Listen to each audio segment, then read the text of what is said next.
ইঞ্চি মাটি ভিনদেশী স্বার্থে ব্যবহার করতে দেওয়া হবে না। আমরা 2024-এর 5ই আগস্ট দিল্লির গোলামি এবং দাসত্ব থেকে মুক্ত হয়েছি, ওয়াশিংটনের গোলামি করবার জন্য নয়। বাংলাদেশ তার স্বাধীনতায় স্বকীয়তা নিয়ে নিজের পায়ে স্বনির্ভর হয়ে মাথা উঁচু করবে।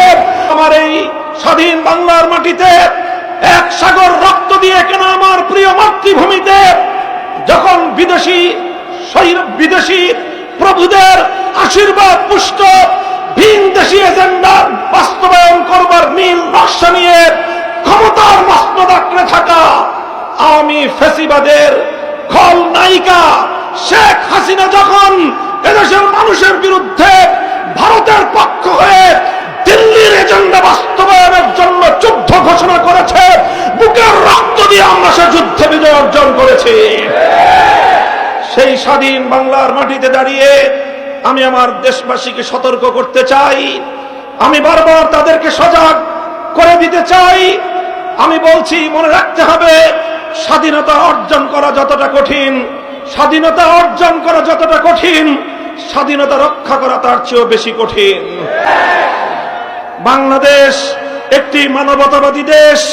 যখনই পৃথিবীর যেখানেই মানুষের উপর আঘাত আসে, মানুষের অধিকার লঙ্ঘিত হয়, ঐতিহ্যগতভাবে বাংলাদেশের রাষ্ট্র এবং জনগণ সেই নিপীড়িত মজলুম মানবতার পাশে দাঁড়িয়েছে।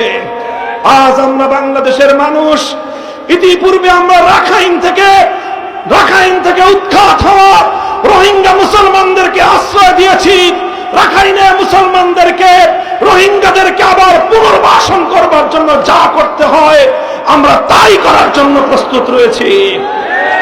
আমরা ডক্টর ইউনূস সাহেবকে বলতে চাই, আপনি আন্তর্জাতিক ব্যক্তিত্ব, বিশ্ব পরিমণ্ডলে আপনার একটি গ্রহণযোগ্যতা রয়েছে। সেই গ্রহণযোগ্যতার, সেই নেতৃত্বের ক্যারিশমা দিয়ে আপনি আবার রোহিঙ্গাদেরকে তাদের স্বদেশে ফিরে যাওয়ার জন্য সম্মানজনকভাবে ব্যবস্থা গ্রহণ করুন। বলতে চাই, মোদি, তুমি গোটা ভারতবর্ষে এখন একা এবং বিচ্ছিন্ন হয়ে গিয়েছ। তোমার যদি এত যুদ্ধের কাহেস থাকে, বেশি যুদ্ধের কাহেস ভালো না, ইতিমধ্যে তুমি তার শিক্ষা পেয়ে গিয়েছ। মনে রাখো, চতুর্পাশ দিয়ে সকল ছোট ছোট রাষ্ট্রগুলো যদি তোমার টুটি চেপে ধরে, তোমার অস্তিত্ব বিপন্ন হবে, ভারত খান খান হয়ে যাবে।